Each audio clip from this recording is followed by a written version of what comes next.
So if you don't know Chamisa, you have to look at this tweet by Killer ZIVHU where he said, guys, zangu ZANU, this is chipinge pasina zupko, school buses, lorries, food, goodies, fertilizer, mbeu, mota ana vanhu. Moda vanhu akaita sei, bring back people kumsangano, even the Jonathan Moyo. United States divided we fall. Vanhu ndevamwari ava. Wisdom from Chivi. This is what Killer ZIVHU is saying. And look at the numbers, look at the pictures. If you doubt Nelson Chamisa, if you look on these pictures, you'll be able to know kutayo munhu ane vanhu ndiani, munhu wavo ndiani. So this is the honest truth, guys. Hanzi ZIVHU enza kutaura semunhu mukuru, saita sekuti wakatanga kuona vanhu vakaungana nhasi iwe. For the past 2 decades vanhu vanga vachingoungana asi ZANU-PF ichingowina zvakangodaro.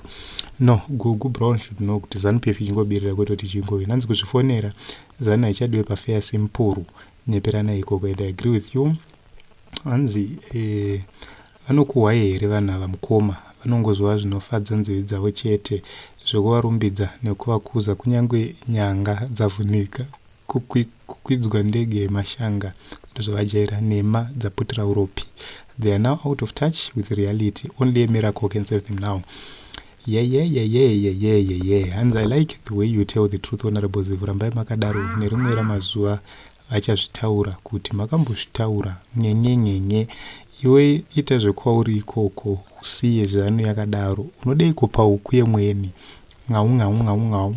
What new ipapo? Saka guys, honestly speaking, nyangwe mukaramba, nyangwe mukazvitaura, the message is clear.